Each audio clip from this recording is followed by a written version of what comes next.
anyway, too. Okay, everyone, let's come back. Oh, Suzanne. All right. Let's come on back.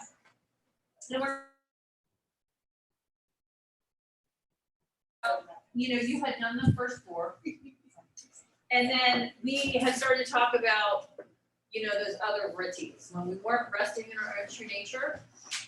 And I was just thinking about that. The one thing that was kind of confusing to me, well, like there was only one when you're talking about sutras, but the one thing I was like, I think we need a little bit more help with this one, was actually 1-5. Remember, like the afflictions are 5-fold and for the vrittis are 5-fold and they're either afflicting or non-afflicting. So I thought what we would do is we would read that sutra in the commentary in the book, because I think it's really good and it'll explain a lot of other things. So what we're going to do is I will read it and then we're going to each take a paragraph if you have the book. So does anyone not have, and there's no judgment here, I'm just doing this for planning purposes. Does anyone not have the book? Everyone's got it? Yeah. Oh, nice. I'm the only one who takes out the book. Okay. So 1-5.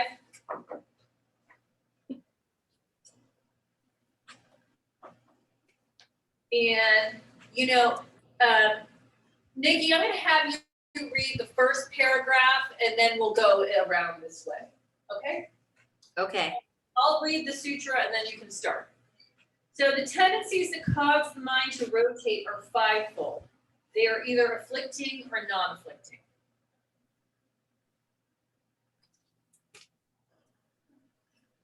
When was the mind created? Who created it? Because the mind is timeless, the answers are beyond our ken. What did the mind and consciousness become indistinguishably intermingled? When? That is also beyond our comprehension. Sometimes the mind thinks in a rational manner, other times irrationally. Sometimes it ponders with purpose, other times aimlessly. Sometimes it thinks randomly, other times with intention. Some thoughts are accompanied by love, others by hatred. Some are compelling and meaningful, others vague and useless. And the mind never stops. Thought after thought rolls through it. Every thought, every mental movement makes an impression on the mind, and each impression contains the qualities and the characteristics of the thought construct that created it. With each repetition, the impression becomes deeper and more pronounced. In yoga, these deeply embedded subtle impressions are known as samskaras. Samskaras are the product of our thoughts, and our thoughts are the product of our mind. Thoughts and samskaras are born in the mind and live in the mind. As we continually reinforce these subtle mental impressions, they become so potent that they dictate how and what the mind thinks. This cycle, from thoughts to subtle impressions and from subtle impressions to thoughts, is called Vritti Samskara Chakra, the wheel of thoughts and subtle impressions. It has been revolving from time immemorial. In the case of a careless soul, it revolves with an ever-increasing velocity. The purpose of yoga is to understand the nature of this wheel, chakra, and its direction and speed, and bring it to a halt. The state in which it comes to a complete stop is samadhi, the perfectly still, well-controlled state of mind. Most of our thoughts emerge in our mind without our being aware of where they come from and why. We brood without knowing why we are brooding. The scattered, untamed mind has no access to the vast wheel of samskaras from which our thoughts emerge. Samskaras influence how our mind functions, even though they are themselves products of our previous thoughts. With willful determination, we can choose to entertain a thought conducive to our purpose and protected from the influence of undesirable samskaras. Freedom of choice is our innate virtue, but it is up to us whether or not we exercise it. Although the mind is caught in the vritti samskara chakra, the cycle of thoughts to subtle impressions back to thoughts, we have the ability to slow its momentum and eventually bring it to a complete halt. The mind is in constant motion. Now it is here. The next moment it is likely to be somewhere else. It is addicted to surfing the wave of thoughts. These waves fall into 5 broad categories, as detailed in Sutras 1:7 through 1:11. Some thoughts are associated with the objects of the external world and are accompanied by right understanding of those objects, while others are accompanied by false understanding of them. Some thoughts are purely imaginative. Some emerge when we are in dreamless sleep and we are unaware of them. Some emerge from the field of memory. All are the product of either a disturbed mind, a stupefied mind, a distracted mind, a one-pointed mind, and even a relatively still mind. Except when it is perfectly still, the mind continues to rotate. Regardless of the category to which they belong, all thoughts have a common characteristic. They agitate and spin the mind. That is why they're called vrittis, the principle of spinning. They take the mind for a ride. Those manufactured by a disturbed mind spin the mind violently. Thoughts emerging from a disturbed mind have the qualities and characteristics of the object that created the disturbance. Some thoughts emerge from a one-pointed, relatively peaceful mind and are accompanied by an aura of peacefulness. In other words, some thought constructs are easier on the mind than others. Some are pleasant, others are unpleasant. Some are conducive to our overall growth and development, while others are destructive. In this sutra, Patanjali divides our thought constructs into 2 broad categories based on how they affect us: constructive, pleasant thoughts and destructive, painful thoughts. Understanding exactly what is meant by constructive and destructive requires that we examine the words Patanjali uses. Klishta and aklishta both are derived from klesha, translated as affliction. Thoughts that afflict us physically, mentally, and spiritually are klishta thoughts. In layman's language, bad thoughts. They block our growth and disturb us internally and externally.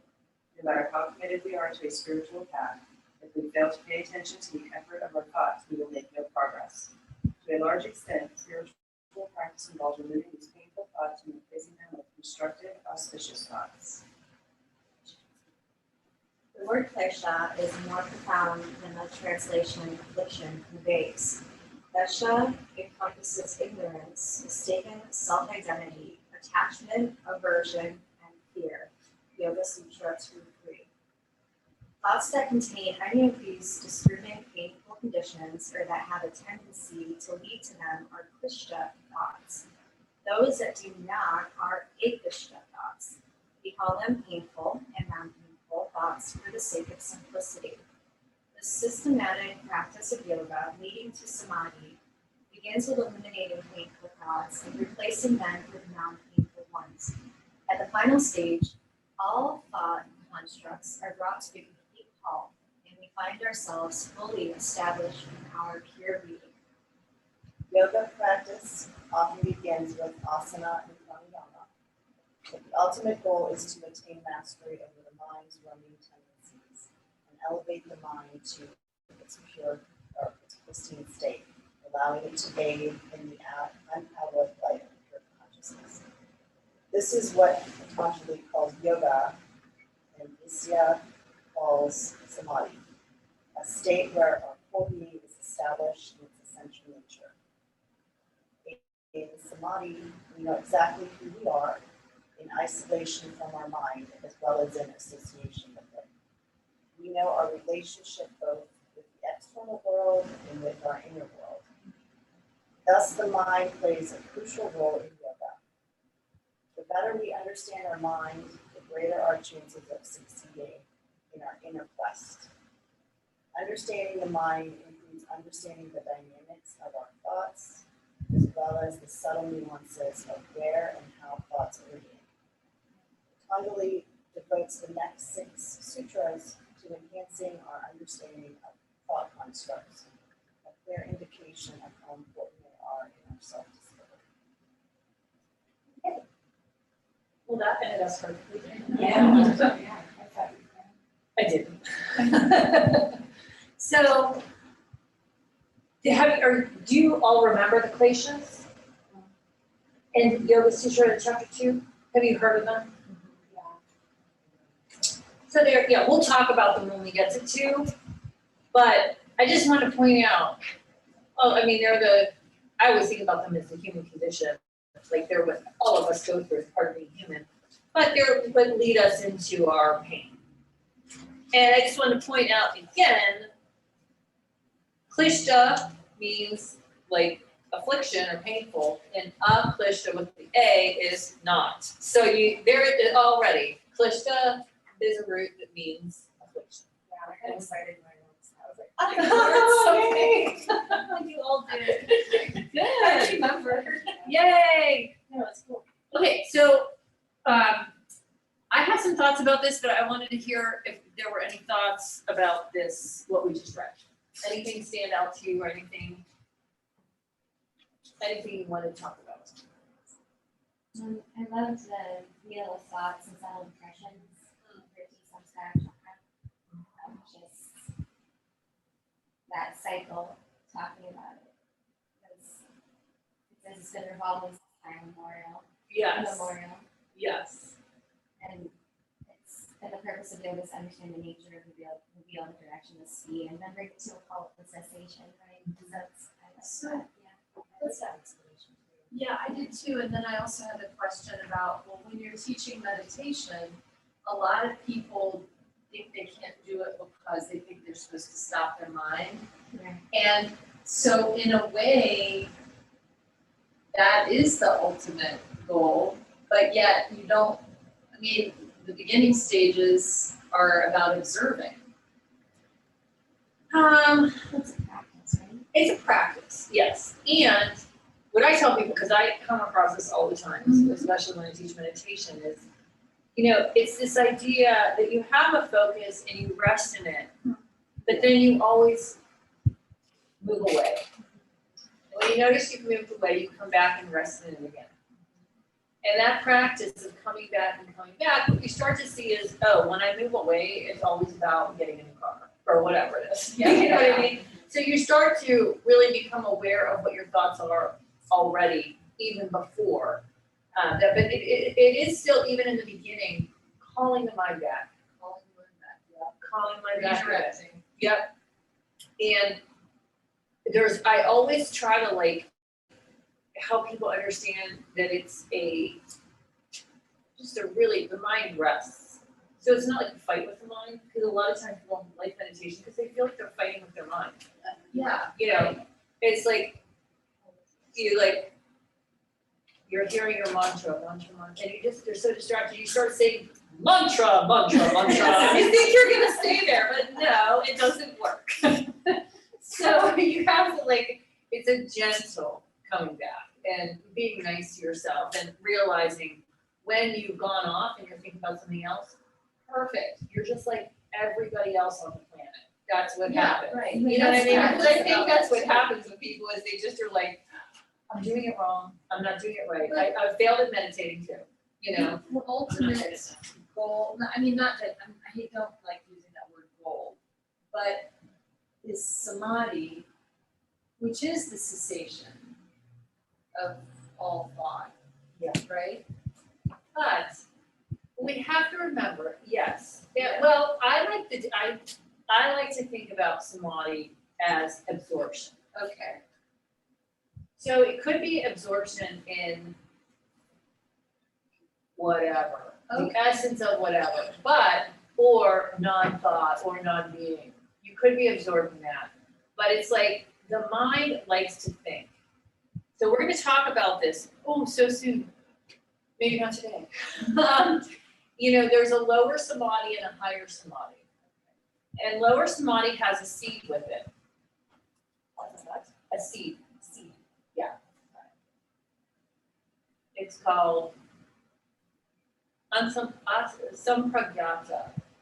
Oh, I didn't know that. Yes, samadhi. And it means you have a seed. So there is something for the mind to focus on. Oh, so you give it, it's usually talking about mantra, but say your breath. Say whatever. And then asampragyata, with the A in front of it, is without a seed. Okay? So that's when you don't have anything, you're just resting in pure whatever. Okay. But I love what Rolf says about it. It's like your mantra's like the oars. And if you're rowing across a river, you wouldn't give up the oars too early. So you can't be like no seed before it's time. You might get glimpses of it every once in a while, but actually the mind needs something to rest in because the mind thinks. So if you're thinking all the time, you just have to think about, like, remember how they said, and this is what I think we can talk about a little bit more. Part of it is replacing the painful thoughts with the non-painful thoughts first, right? Then we get to samadhi. Didn't he say that was the thing? So thinking about your focus as a non-painful thought, replacing the painful thoughts with the non-painful thoughts first, and then letting the mind stop altogether. So it's like a progression. And it's So the like, mantra is a non-painful thought. if anyone ever achieved like the perfect goal of not thinking, then you wouldn't have to practice it at all, right? So it's basically like being alive. And that's the Okay, thing, continue like, to I practice. think actually I have kind of wrestled with this because, you know, I've been a little bit serious with myself at times about my practice. And I had to realize, you know what, I am not a monk in a cave. I am a mother, I have 3 kids, I am part of this world. Yeah. And so I'm not gonna be in meditation all the time, it's not happening. You know, and it's not my path, not this time around anyways. Yeah. You know, so, you know, my mind is resting in this when I meditate, and then the rest of the time it's not. And that's okay. That is So okay. it would be a negative thing otherwise, right? Actually, it negatively would affect be a negative your thing, life. because you wouldn't be able to function in the world. We just aren't monks right now, that's all. We're just not, We're just not. and that's okay, because there are monks, and they're monks, and that's great. Is that a recent recent kind of thing you've been thinking about? Because that's been on my mind a lot too. It's been growing. Like, Yeah, I same just here. feel like, you know, I have, you know, and, you know, in practice, like sometimes it's, you know, for a long time I was doing at least an hour of meditation every day. And then these auxiliary practices, because I couldn't sit them in the hour. And I'm like, you know what, is this serving me? Yeah. And I really had to think about, like, what is my life and what do I need to do? And honestly, I feel like that's a more tantric way to think about things, because it's not so like, oh, you should do this or you should do that. Yeah. This is good and this is bad. Because, you know, I think we've all had enough of that anyways. Yeah. You know, so it's being more realistic, and I think that will help us make yoga accessible to more people. Because if people think that they have to follow all these rules because they come to yoga, that's, You actually said that in our first weekend.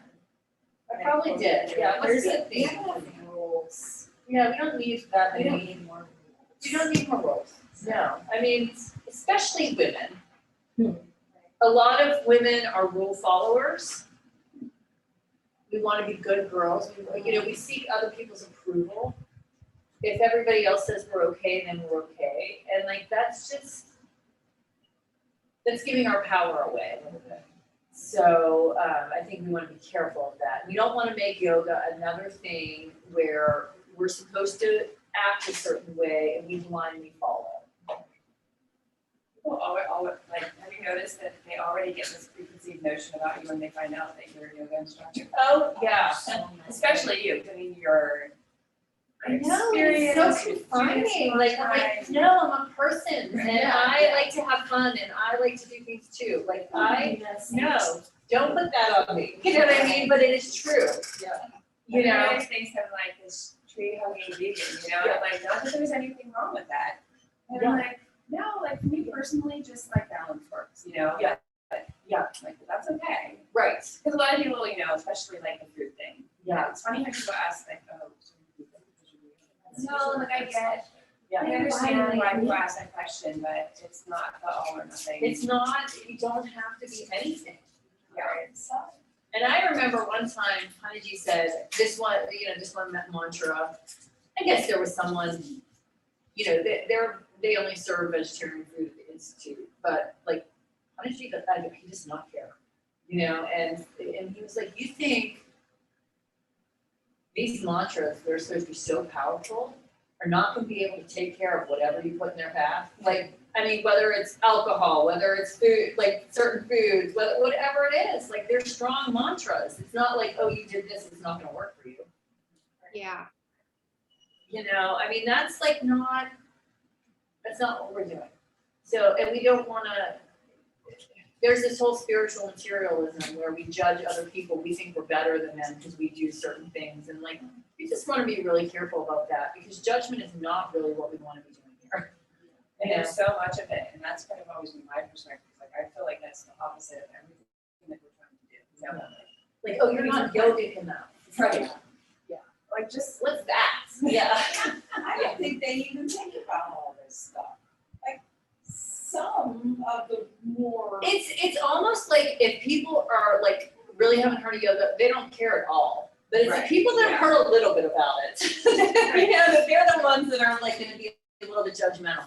And so we just really wanna be careful to do, like, one of my favorites is Carrie. She's the doctor up at the Institute, and she's an MD, but she also does Ayurveda and a little bit of homeopathy, and she, if you've met her, she's wonderful. But she's like, you're your own laboratory. Yeah. You will figure out what works for you. And I love that, because I feel like when we were talking about last night, the best way to know something is direct experience. Yeah. What does it feel like to you? You have to decide. You shouldn't do something because someone tells you. That's not as good of a correct thought. It's always your direct experience. So you wanna, see what works. I'm so used to, if somebody in the past would suggest that, not suggest, you should, right? Shouldn't all over yourself. Yeah. You should do. It's natural. Well, then I would really take that to heart. And again, with the women and Native people, please, yeah. But you know what, today, if it feels right, I'll do it. Yeah. But I still get that little stigma, like I would judge you right away, like F you. Like, get away, because I'm gonna do it my way. Yeah. So I'm trying to find that soft transition about not judging the other person when they tell me. I have this girlfriend, she tells me exactly how I should do yoga. So should is an irrational word. Should, I Is have a it friend who's a rational? psychologist, and he said, are you shoulding all over yourself? Yeah. Right? Yeah. It's, and my mother used to always should. Have to. I think you- tolerance for intolerant people. Say it again. Finding tolerance for intolerant people or finding tolerance for intolerance. Okay, there's a story. Having no judgment. I have a story. Okay.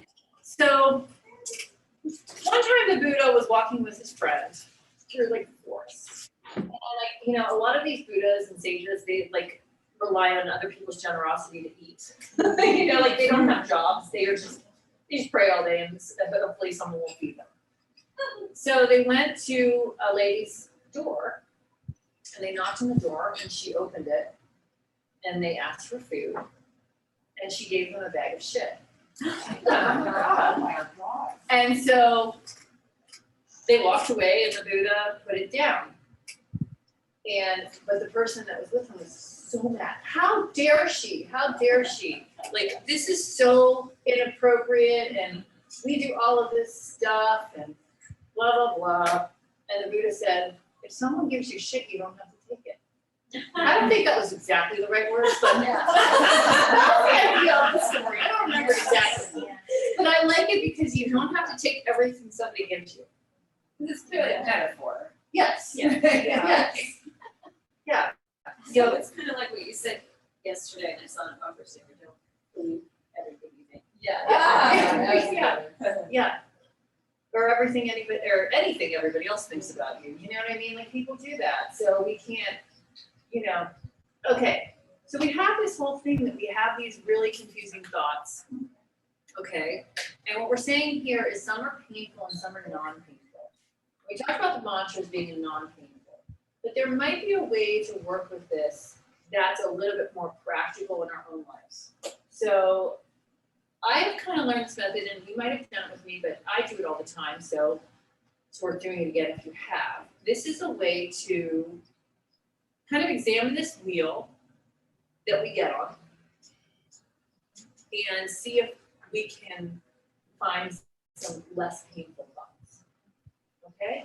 So you need a piece of paper and pencil for this. Is this what Abraham Hicks does too? Have you It's seen not that? Abraham Hicks. I learned this one from Joe Dispenza, Okay.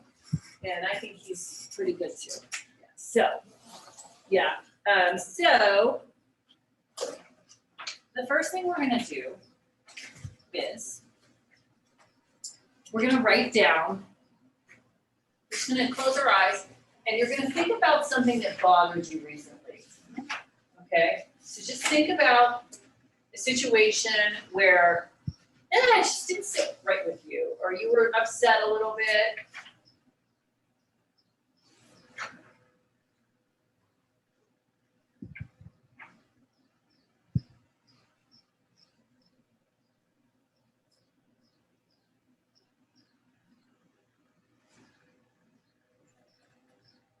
So, does anyone not have something to work with?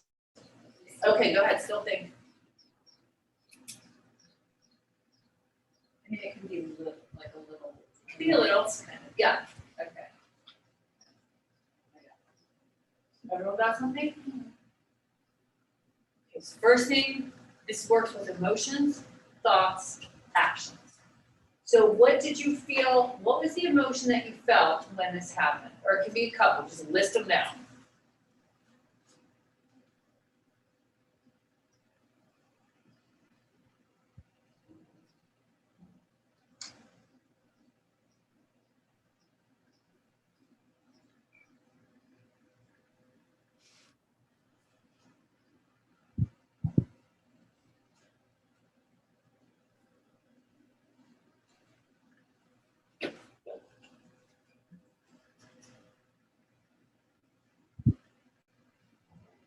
So actually, when I do this, I just write, I'm really having a hard time, just emotions. What do I feel? And I write them down. Okay? Everyone got their emotions down or got some? Then you write thoughts. So what do you think when you're thinking about this and when you're feeling that emotion about it? So what are the thoughts that you think?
Okay?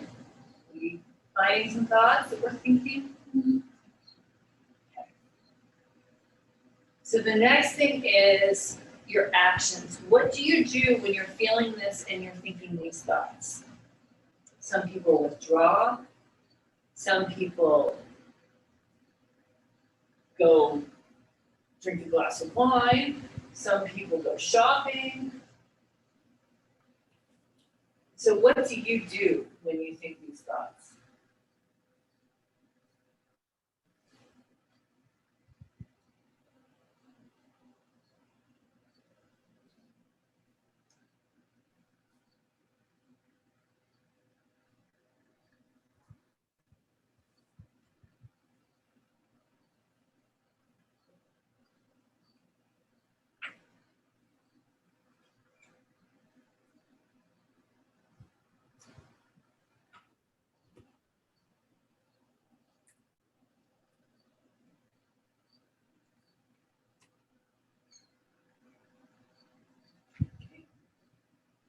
Doing okay?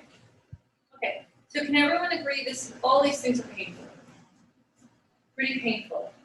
Emotions painful, thoughts painful, actions painful. Okay, so we're trying to move from painful to not painful. Okay? So then just draw a line under that. And now put, what do I want to feel? So if you're thinking about, if this is a situation with another person, like maybe if you're scared or maybe if you're mad or whatever, maybe what you want to feel with them is a connection. Or you want to feel loved, or you want to feel peace, or you want to feel, you want respect, or you want whatever it is. What is the emotion that you want to feel?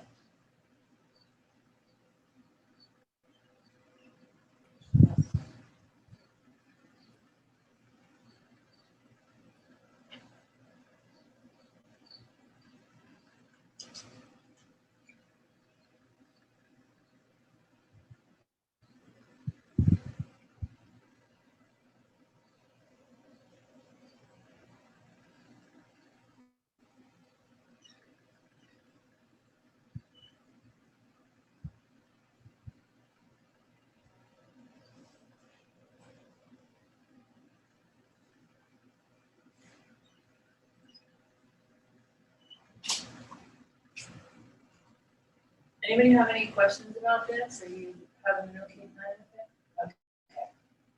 Okay.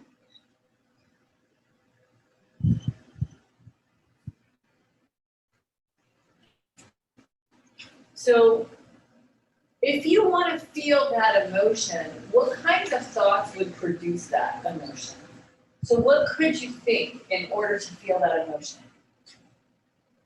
So if you're mad at somebody, maybe you think, oh my gosh, they really care about me and they do it this way. Or whatever thoughts would produce the emotion that you want. Try to think of what some thoughts are.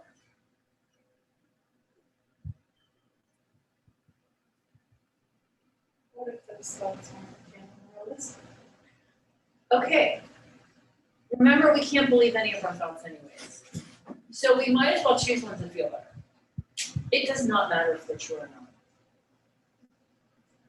I know that sounds like burying your head in the sand, but actually if you want to create your reality the way you want it, you have to think thoughts that you want to have be true. I mean, does that make sense? Yeah. So is this filling the groove of the samskara? This is giving you another perspective that you could think about it this way or you could think about it that way. Yes. Just another alternative. So you're not like doing, just like opposing what you just said in the first. No. session. Yeah. No, it could be something totally different. What thoughts could I think? Yeah, it might not be that this didn't happen, but it could be something else altogether. That, well, maybe we'll look at some examples. I think it got a couple of cases. Yeah. I wanna hold on to that first. Yeah, we do want to hold on to it. But it only hurts me. Right. So here's the. Usually, but it hurts other people too, but it mostly hurts you. There's the thing. Yeah, it's just a habit sometimes. And do you notice that in family relationships or closer relationships, it's more intense? Because you care more and you feel more. Yeah.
Okay, and finally, if you were thinking these thoughts and you were feeling what you want to feel, what kind of actions would you do?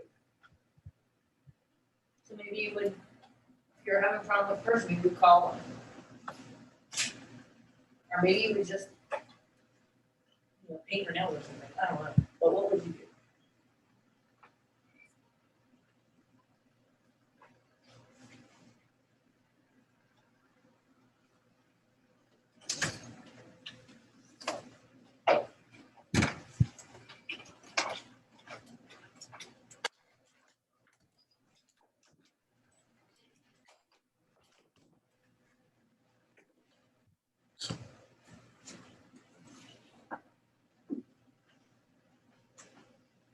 So the idea of this is that the second one may feel a little better.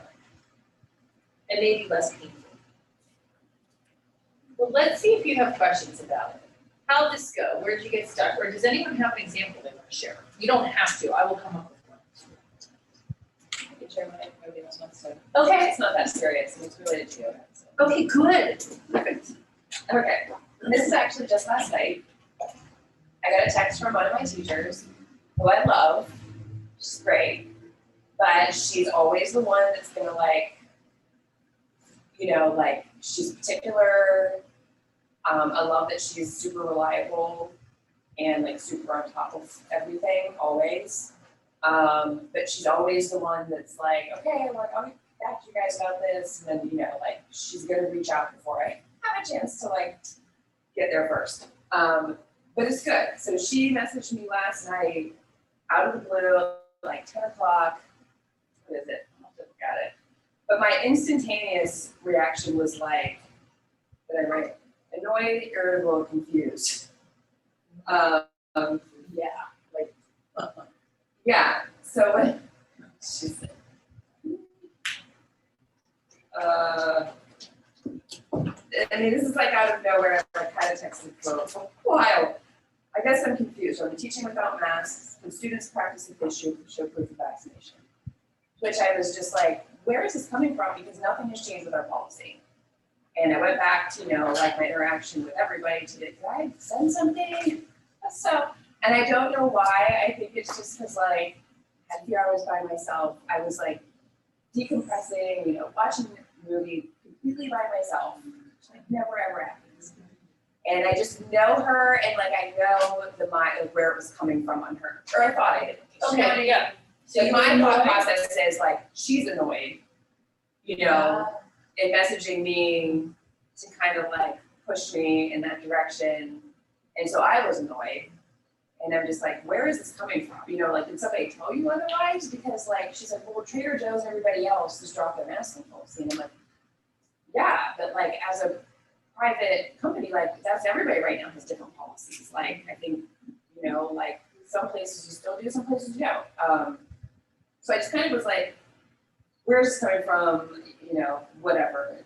But then in talking about it, I kind of realized, because that was my thoughts. Why is she asking this? Should I reconsider? Is she right? Why at 10 o'clock on a Saturday night? And there might be too, like, I'm just hearing other things, and I could be wrong, but like, sometimes if someone asks you that when you're relaxing, you can feel defensive.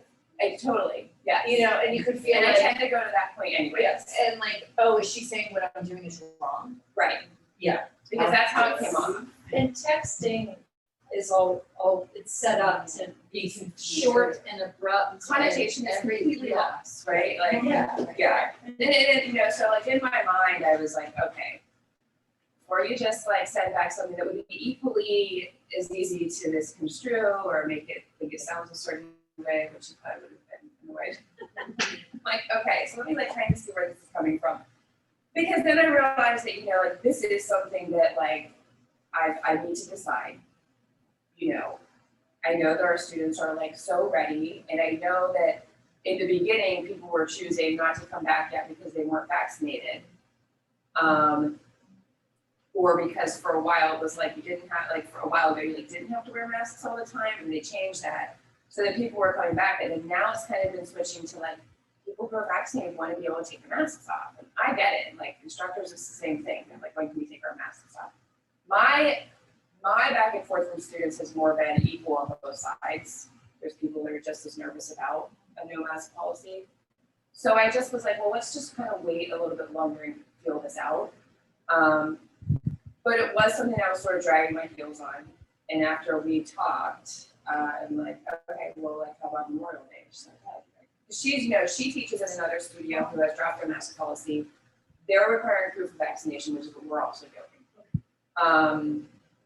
And they're probably, 99.9% of our students, I don't think, will have an issue with it, because what I was kind of like struggling with and talking to her, helped me kind of work it out a little bit more, is how do I do this and I want it to feel inclusive rather than the opposite of that, by requesting that people voluntarily show that they've been vaccinated, if they want to take their mask off. So, and I think that it's just that, like, you let people know, like, this doesn't have anything to do, it's not to highlight whether or not you're vaccinated, because we have a lot of students I know will continue to practice with masks on. Although she goes, I think you're gonna be surprised. Well, okay, so And so we changed it, and I struggled for a long time requesting proof of vaccination. But I know our students, and I think out here will struggle with it a little bit more. In the city, I don't think people are gonna have an issue with that. Probably right. first Yeah, of but all, they'll be like, thank you for asking me, because that's what I see a lot now too, is people asking, does anybody know of yoga studios who allow you to take your mask off, but also want to know that everybody, you know, and we like to think, because I kept going back and forth, like, well, in this business, why would people be dishonest? But people are always dishonest, you know, They like, because if you're dishonest, you don't care anyways, you don't think like, well, this is honest, this side should be honest. So there was like this just like back and forth. And you know, at the end of the conversation, I finally like did, you know, set a date and decide to do this because it needed to be decided, you know. And I was just sort of putting it off. so first, that's a really hard position to be in, because I know this whole masking thing has been very hard. Yeah. And, you know, ultimately it's up to you, you know. However, getting back to this thing, you felt defensive. You thought maybe she was saying that you were doing something wrong, or you should have made a decision, or you were questioning your decision. So what did you want to feel? When you went to the second thing, what did you want to feel? So I wanted to feel open, understanding, and resolve. Okay.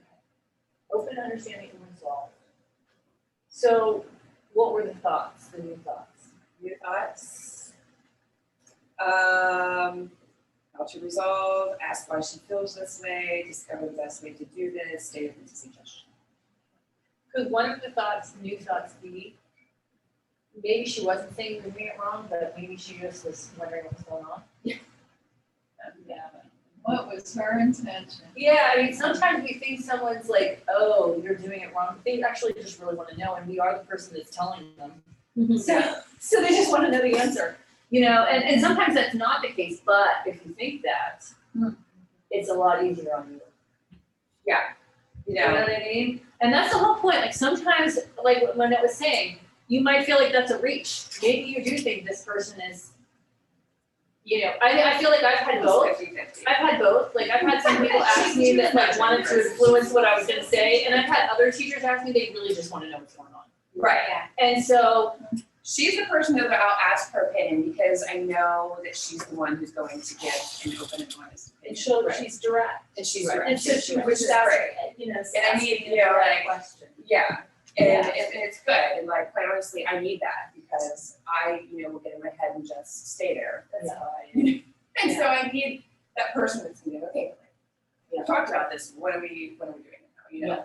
Yeah. So, you know, yeah, it was good, but it was kind of funny, because as soon as you asked this, I'm like, oh, well, last night, I was so annoyed and checked my phone, into my phone, I was like, you know, And did you resolve it last night? Yep.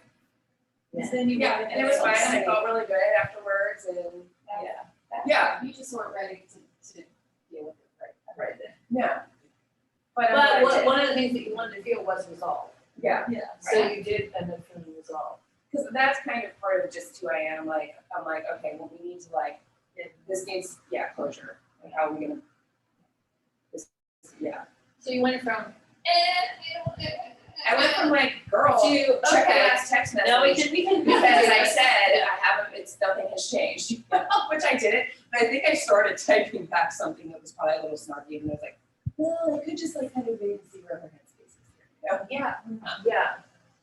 And so, and when I do this, a lot of the times, I'm not sure, I mean, come on, usually they're about relationships, because that's like the biggest thing that we have is our interactions with other people, that kind of pull at our emotions a little bit.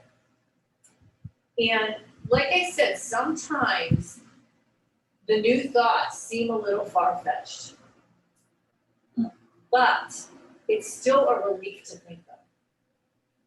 And honestly, sometimes, even though they feel far-fetched, sometimes they're truer than the ones that I was thinking before. Yeah, I was thinking that too. Sometimes they're far-fetched because we're not used to them. Yeah. I think a cool thing about doing this, because it's all information. Yeah. Right? So it's like I wrote about something where my first thought was, oh my God, now I'm gonna have to fix this. Do you know what I mean? Yeah. And it made me mad. Yeah. Because I'm like, these two people should know better. Yeah. Now I'm gonna have to fix it.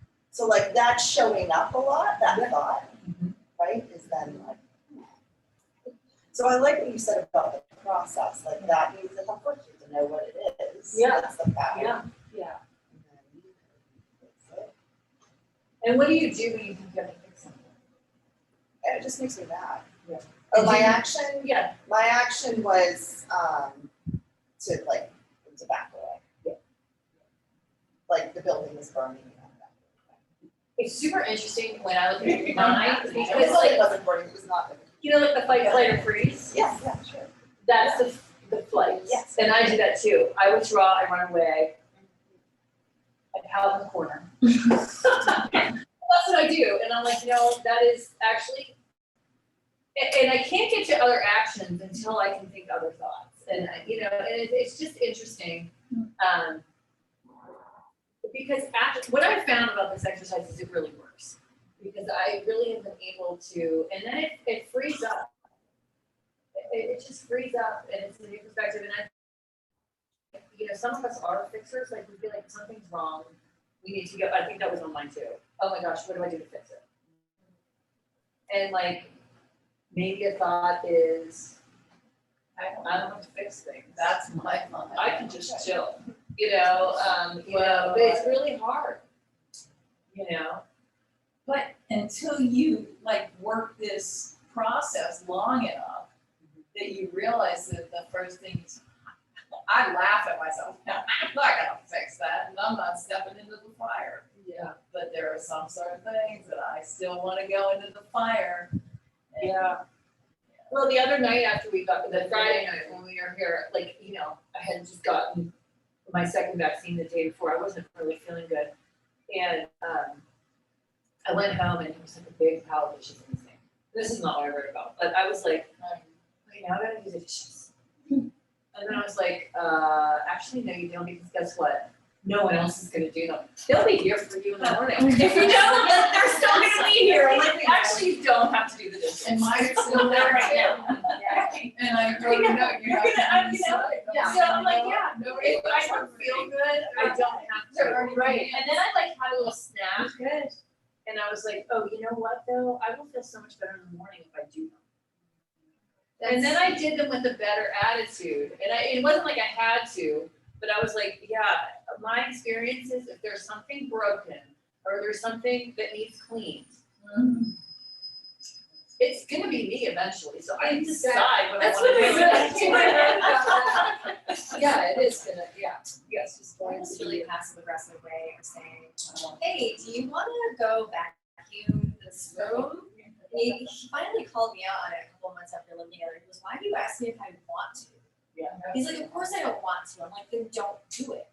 But I don't wanna tell you, this room needs to be vacuumed, I'm not doing it. Yeah. At least I feel like I'm giving you the option. Do you want to? Because if you don't want to, you don't have to. And he's He's like, just ask me to do it. Okay, I'm I like, would go with that back. I would go with that too. I'd be like, hey, fine. and while you're at it, take out the garbage too. Yeah. And that's just like myself, like, So do you yeah. want to? And never mind, no, wait, will you do this? He's like, sure. Yes, like, How about, are you willing? or Right. passive aggressive, are you willing to, I can do that too. You know what, they're like, why do we have to say things a nice way? Sure. Yeah, You know, like, like can you just say, I want you to do this, and then leave it with them and they do what they do, and then you can feel how you feel about that. I like that. Did you hear that? Yeah, did you hear what I he want said? you, I want you to do this, and then it's what you want, they can't argue with that. Right, Oh, I want this to happen. I'm learning how to ask for help, that's my big, It's a big thing. focus, learning how to ask for help. There's a book by Amanda Palmer called The Art of Asking. And it's one of the best books I've ever read in my life. She's an artist and she is just this phenomenal woman. Like I don't know, this book changed my life and I started to think about things differently. I'm like, holy crap, I'm not asking for help. I'm not asking for anything. The art of asking. Never thought about myself in that way, asking for help, asking for things. Just, I can do it. Sounds good, I think I'm gonna buy it. Amanda Palmer. I listened to her on Audible. She has a beautiful voice. She's a singer, songwriter, and she spent years as a mime. She would go up in Boston. She would go up on this milk crate, and she was dressed up as a bride, and she would just sit with flowers that she picked, and she would stand there, and people would take a flower, or she would give them a flower, and they would give her money. So she was learning how to ask without saying anything, with her face and her way, and she changed my life. And she sings in the Audible too. She plays her guitar and she sings and she screams and she's Nice. yeah, she's super cool.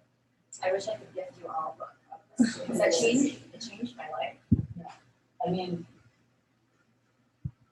I like her too. I want to just tag onto that just a little bit and like point out something about labor and women, and that's that asking, I think, is important because in the first place, there's this idea that we should be able to do it all. And when we're asking for help, that somehow we're not doing it all, that we shouldn't do that. But like, what if you think about it like this too? If you ask the person, like, that's not a demand, right? It's a question. Like, would you mind doing this? What if they say no? Like, would you mind, vacuuming? And they're like, yeah, I do mind, so I'm not going to do it. If we pose the question, like, it implies that it's optional. So the person can say no. And that means that at the end, we're still holding the bag, the labor bag. That's not actually okay with me. So I just say, look, I want you to do this, and imply that like, this is also part of your responsibility. Like, I don't have a partner, I have kids in my house. It's not their full responsibility. It is fully my responsibility in a way. But also, if they want to eat at a certain time, the reality is there are finite hours in the day. So if they want to eat at 6, I'm letting them know, hey, I want you to clean these dishes so that when I'm finished working, I'm able to put food on the table. It really isn't optional. You know what I'm saying? And like when you work and live in a cooperative, just like as teachers, we tell people, I want you to do this. There are some agreements that we're making in order for me to teach you. I want you to do certain things like wear a mask. If you're not going to do that, then we can't have cooperation. We can't have an agreement. So I just want to like offer that too, that women, I think, take on a lot of that labor and we leave a lot of it optional, which leaves us holding all the responsibility. So I just wanted to like put that perspective out there too, to like go beyond be asking and think about, what do you need as a teacher? What do you need as a partner? What do you need as a parent, if you are one? What do you need as a friend? And consider like how you want to be clear about that with people so that they can trust you and they can respond, and then you can further respond. That's it. I love it. Yeah. No, I really like that. That's Nikki, I awesome. wish you were here with us. Yeah. I kind of am. I feel kind of like I am. Good. That was great. Good. Yeah, you know, I was thinking about that too. Like, I think on the flip side is women, when someone asks, I had a, actually Rolf pointed this out to me. He's like, sometimes when we ask you something, it's just an ask and you can say no. Because I felt like I could never say no. Like if someone asked me something, I felt like the answer had to be yes all the time. Yeah. Mhm. It's like, I mean, I think a lot of questions are posed that way. With Yeah. that assumption, they're really demands, and they're like softened up like a question. And then the opposite is true for women. Like we soften everything when really it is okay for us to have demands, and it is okay for us to actively construct and participate in creating agreements in our relationships. And when we don't do that, there isn't like enough integrity in the relationship for it really to grow, and things become just unhealthy. yeah, I like that. I want you to do this. This is what I would like. Yeah. I think it's good because then we have to figure out what we want to. Right. Because I think as women, sometimes we don't know. What's what I want? Yeah. How much time do you have? I have a list. So, yeah, I think this is all good information, and I think it's great this sharing because, like, even this, we're like getting more perspectives. We were thinking one way, we get more information. Okay, well, let me think about that again. Or Tatum, what you said yesterday or Friday about like the one-on-ones, like one person to a class. I've been thinking about that ever since. I never crossed my mind before that might feel weird. It should Well, you know, it's have. funny because after our conversation, my mindset is more into like, yeah, we're gonna keep offering yoga to that person that signed up, and if they want to leave, that's totally fine. Like I do feel like I'll be more open to offering people the option to not stay. Yeah. But as far as my instructors go, it's like, well, you're a yoga teacher. Yeah. And sometimes you're gonna have a full class, and sometimes you're gonna, you're not. It's an interesting thing. And it's just too, it's all over the place right now, and I think that there's just too many opportunities at the moment for that to happen. We're not gonna call it every time that. Yeah. That happens to me. That's our We're career just system. teaching she came to every one of my classes. We still talk to this day. She loved my classes, and I love her, but she came in one Sunday night, it was just us. And I was like, you don't have to, if you don't want to. She's like, hell yes, actually, will you just talk to me about yoga? And I was like, for real? She's like, yeah, I just want to talk to you about yoga. So I spent the whole 75 minutes. We were on the Oh, same wow. mat, and we talked. And I told her some experiences. We shared book ideas, Nice. things to read. And I asked her what she wanted. I don't know if I would do that with everybody, but Yeah. I knew her so well. You know? Yeah. And she was like, she's like, no, I really want to be here, but I want to talk about it. Is that weird? I'm like, no. But she's telling you what she wanted. Yeah, she It actually works. said, just Yay. Okay. Another example of that. That's awesome. Yeah. Good. Send her to the $200. Yeah. Starts in the She did a Kundalini training. Oh, did she? Yeah. Yeah. That's great. Look how you fostered her. So, Yeah. yeah, I mean, like, I think you gotta, there's meditation and there's contemplation. They're not really the same thing. Meditation is bringing your mind back to your focus. And contemplation is asking questions and thinking about, and there, you need both of them. It's just clear to know, it's good to know which one you're doing. But like, this is good because, you know, we do have to see, you know, like the whole point is there are these thoughts that happen most of the time because most of the time we're not meditating, let's put it that way. It's a practice. So it's usually like a certain amount of time a day. And so when you're looking at the rest of these, 6 through 10 or 11, now we're talking about the correct understanding, the false understanding, the imagination, deep sleep, and memory. But you can see that it's good to question. Thoughts happen. Your mind just produces thoughts. So who knows where they come from sometimes. But it's good to, because we get into these habits, like with this said, like with the Vritti Samskara chakra, you get in the habit of having certain thoughts over and over again. And they call that when you have, like, some scars are, groups. But when you have, like, certain thoughts that go together and certain emotions that go together, they call it vasanas. And that's more like a personality. And a lot of times we think our personality is us too, but it's not. It's still property.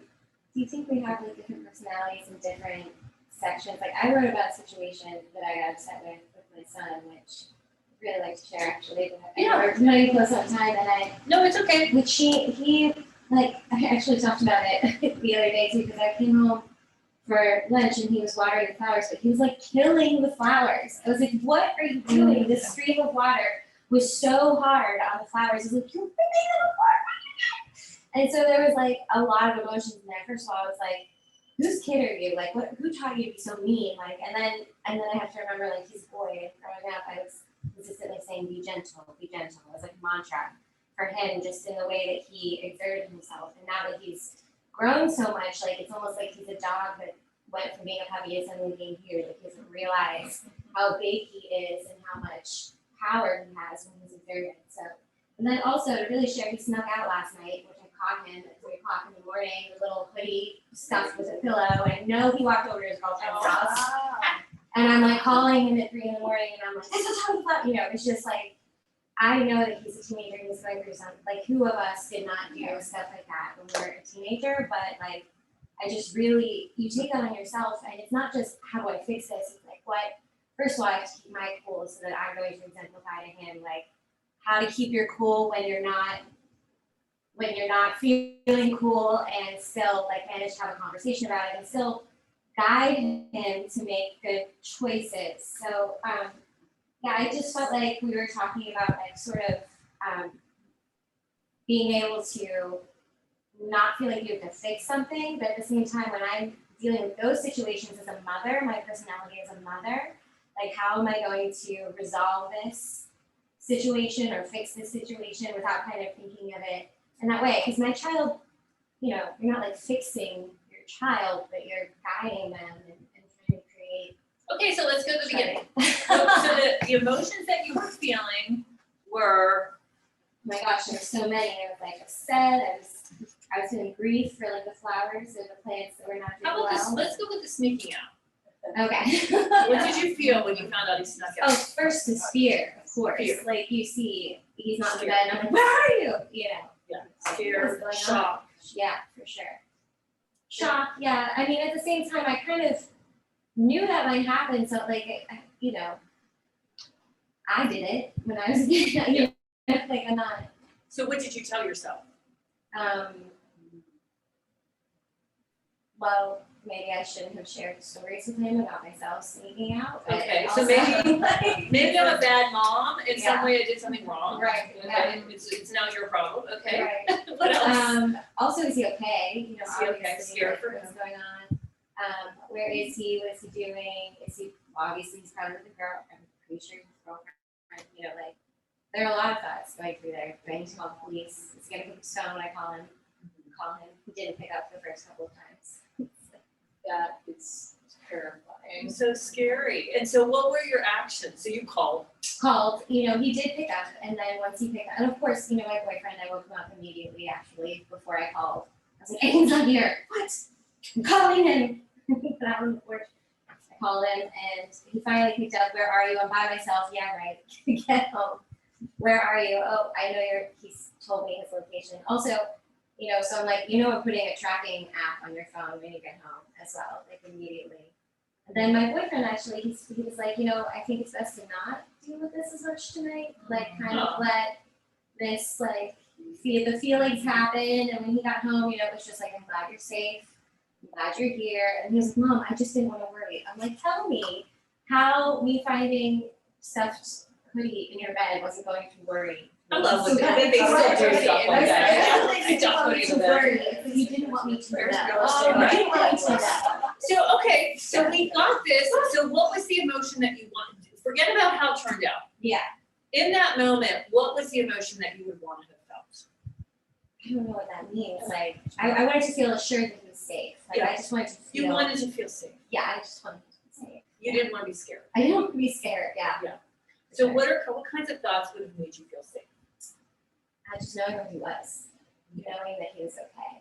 How about, He even, how about, I've done such a good job up to this point, he's probably fine. you know, to me, measure my mind.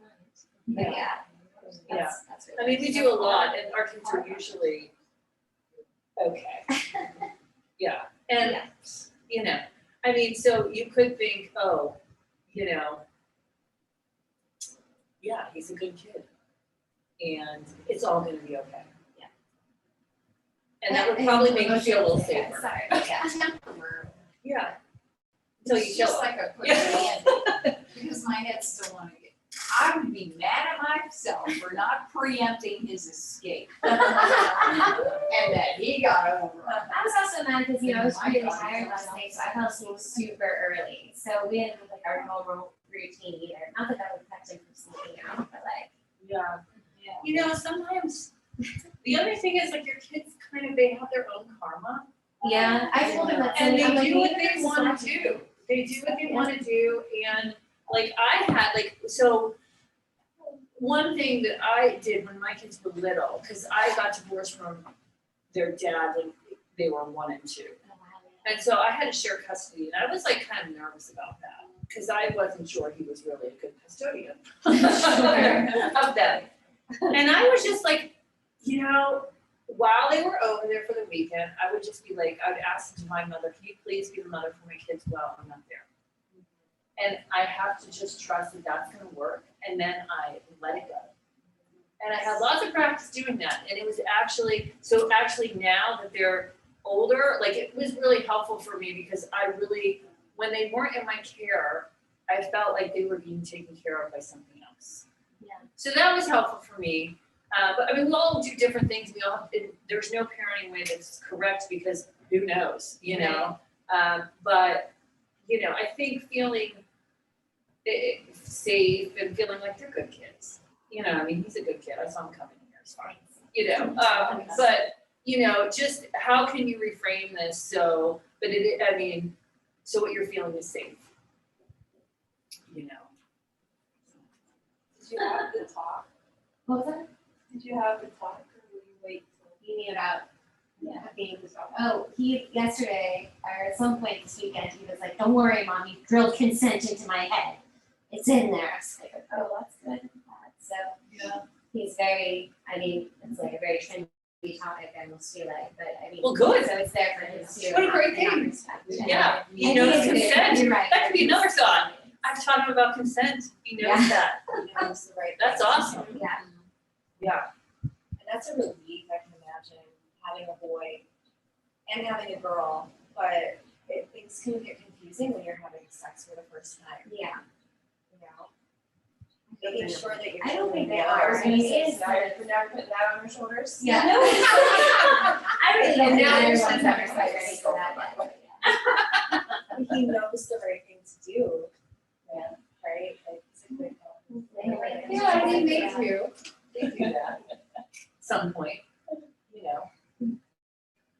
So, yeah, it's a, you know, that's, thanks for sharing with us, because that is a really, yeah, I can imagine that was very scary. It's not fun. You're better than me. I would have been pissed. I would have seen that sweatshirt stuffed in the bed and I known it was was completely pissed. intentional, and they're obviously fine, because it was a choice. Yes, Oh, right, yeah. planned. Yeah, you better get out. We all start.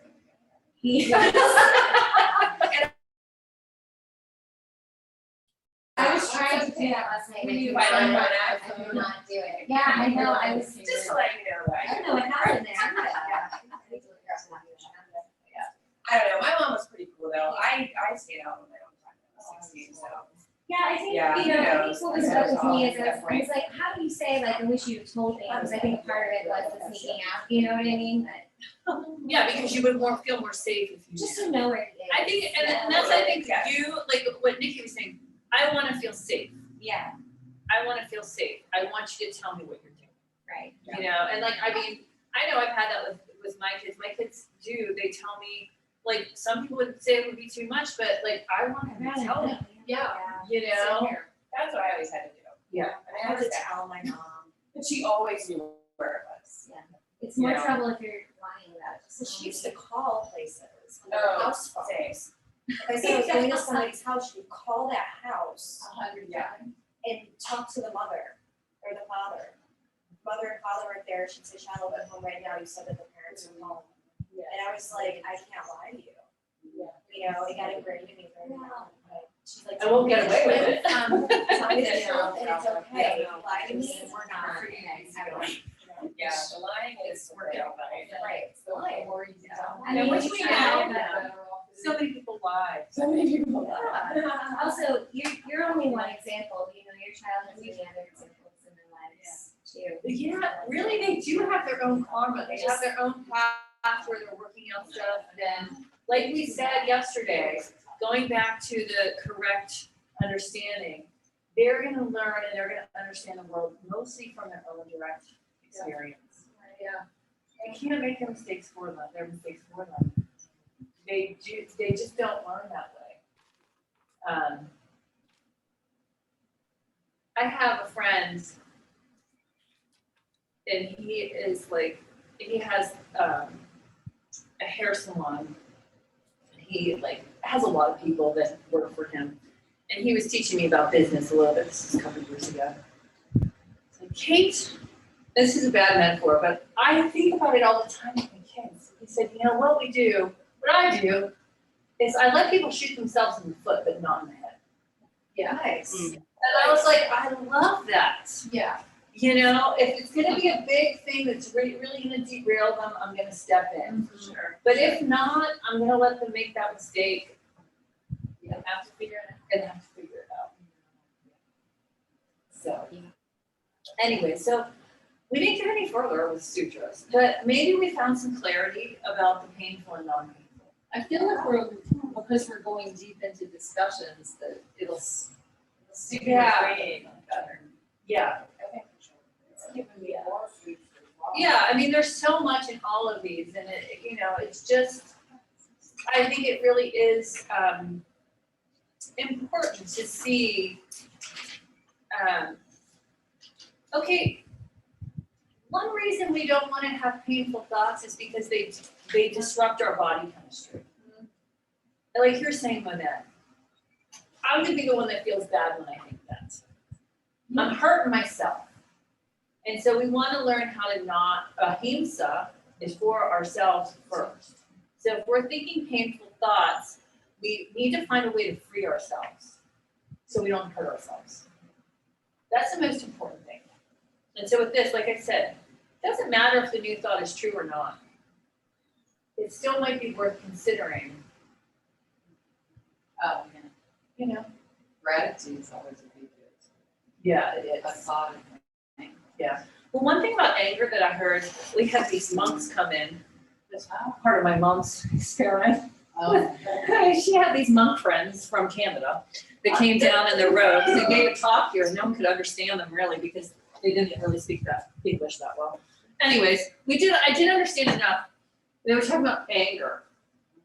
And they said, the one said, when you're angry at somebody, all you see is the bad thing that they are angry about. You don't see all the other things that you love about them. yeah. I was just thinking that a friend of mine says when he gets stuck, he says, what else is possible? What else is possible? We get like myopic Yeah. when we're in these situations, or when we're key that we don't see everything else about somebody. And one thing that I do is, if I'm having a problem with someone, I journal everything I like about them. Because it really helps me to see there's so much more than this little situation. Oh, I like that. It opens things up, yeah.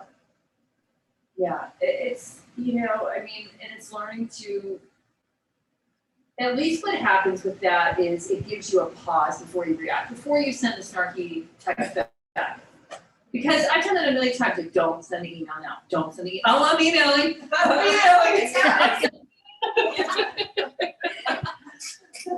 And it's not that you never address it, it's just that might be, if you can take a pause, there might be a better way to address it. And you can find a way that's not snarky or not as violent. May I jump in? Yeah. It's so awkward for me. I just want y'all to know, it's so awkward for me to figure out when to like jump in because I don't want to interrupt anyone. I'm trying to hear what you're saying.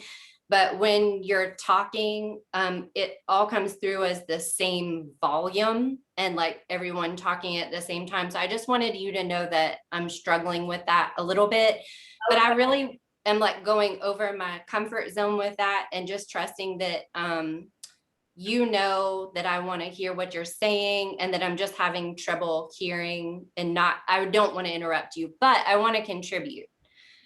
So, most of you, I think, are teaching in studios where you have people drop in, and my structure is very different. The people that I work with are highly vetted.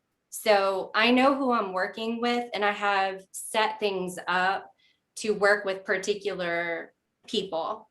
And the people that I'm working with are survivors of intimate partner violence. So a lot of what we're talking about requires, like when you're teaching asana, if you had someone come in and they don't do any standing poses, or you had someone come in and they're deaf, like we need to teach differently. The same concepts, not change the concept, but we need to offer it differently so it can be received in a way that is applicable and it makes sense, but and also is not harmful. So I just wanted to say that I really love this exercise. To me, it reminds me very much of nonviolent communication, which I really, really love and practice, where we're identifying needs and feelings. And there's, for me, a relationship with the koshas, the layers of the self with that. And I teach that. When it comes to this particular exercise, I do something kind of similar, but instead of assuming benevolence on the part of whoever you're having the negative feeling about, and I do this for myself as well, because the truth is not all the people in the world are benevolent. Like we know that. And so like part of my recovery and part of the recovery of survivors, and this is relevant for you because you may not know you have survivors in your classrooms because the numbers are so high. You definitely do.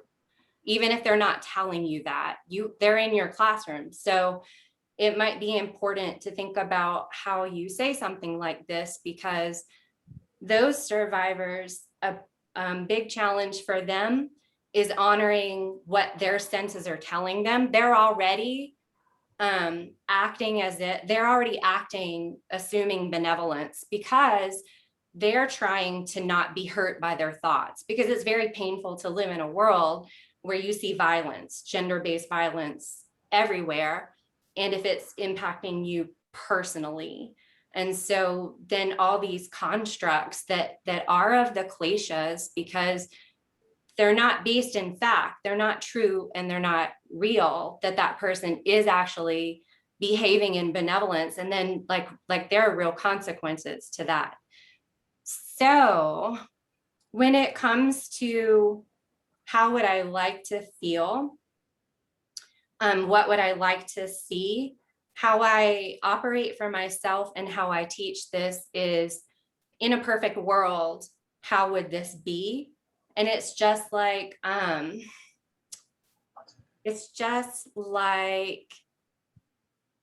Maggie was describing earlier about asana. If you can imagine yourself moving through that asana, even though you're lying in Shavasana. I actually didn't mean to rhyme that, but it was fun.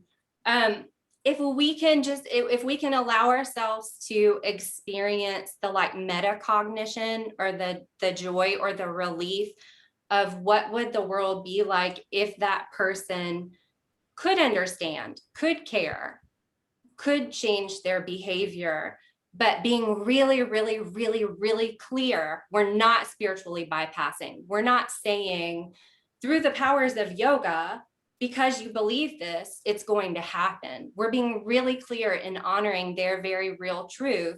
This is not what's happening, but allow yourself to rest in the idea, the sensation in this space right here, where people do honor your real truth and do care how you really feel.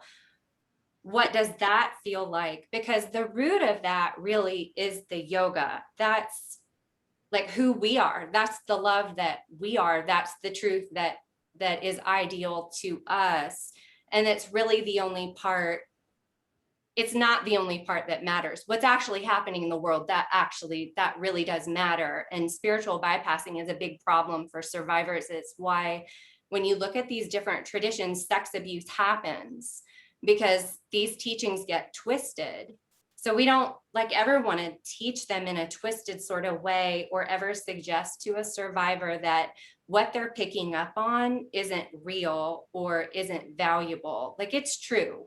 Like what they're experiencing threat to their life or what they have experienced, that's real. And we want to honor that, but we can teach this in a way that honors the ideal, right? But not be confused about the difference between the ideal and what's happening. So like the example that I went with earlier, like very mild, I have a neighbor and she's going through some stuff and she talks really loud, like all the time. And I have my windows open. I am not going to go out and practice the ideal with her. She's not in that place. I'm not going to assume benevolence and that she cares how I feel. And if I go and tell her, she's going to be like, oh, Nikki, I care so much how you feel. I'm not going to talk loud anymore and have that recorded on your yoga teacher training video. But I do rest in like the ideal of that. Like it would be nice to think she does care how I feel. And if that were like the reality, I would say, hey, are you okay? Like what's going on? You're talking really loud. Is there a way I could support you? And by the way, I'm about to do a training. It's going to get recorded. So please don't drop any F-bombs because all of my colleagues are going to hear that. I'm not going to play that out with her. But just thinking about that kind of exchange is supportive to me, but I'm not confused. That's not the reality. I just wanted to add that because I'm having to constantly modify these philosophies and theories to teach them to people who otherwise are harmed because they don't feel understood and their reality isn't really being honored in classrooms when that's not considered. You know what I mean? So I just wanted to share that with you. Number one, to like participate and connect with you. And number two, because even if you don't know it, there are survivors in your classrooms, lots of them. Yeah, I really think, thank you for sharing that. That's amazing. It's a really, really good point. Yeah, I think that's a, to assume benevolence is not always gonna be good. So I like that. And please feel free to interrupt whenever, because sometimes I think you need to do that for us to hear you. Because if people are talking, we can't hear you. They Okay. want to talk. Do that for sure, because that was really amazing. And like one of the things like in that situation with the neighbor, I mean, the way I think about this exercise is not even for a specific outcome. It would just be like more like she's not doing it to piss me off. She's just doing it because she's unconscious. You know what I mean? And maybe that's too much, maybe she is doing too much you off, but maybe like, You might. yeah. Yeah. But like that's more of, you know, where I think it's going rather than not excusing bad behavior, but not making it personal, I guess. Like, yeah, that's happening. That is totally happening and it's super annoying. I don't know if I'm doing anything about it, but and in the survivor's case, you know, the problem is that often it is intentional. So I guess you can't really do that. Yeah, you know, like part of the survivor's practice is to stop empathizing, you know, to stop putting themselves in that person's, inserting themselves into that person's reality, right? And to come back into their own experience, which is very simply, when this happens, I feel this.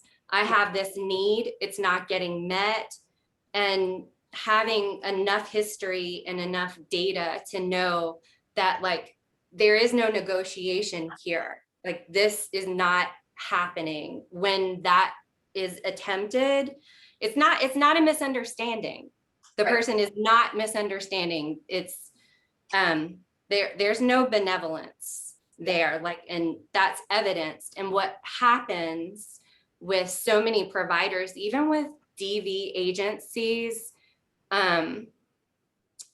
there's just like there's an incredible amount of gaslighting, and that's what's relevant here is like, so the yoga practice is really about the kleshas and like this allostatic load that survivors carry. Like the group is so marginalized, like they deal with so much blowback and so much regular extreme daily stress of just like needing to get basic needs met, while people are telling them about forgiveness, about clarity, about compromise, you know, all of these things. And it makes it like when we're very tired, we're like, whatever works, you know? And so the practice is about this like dedication to daily care, and that includes truth,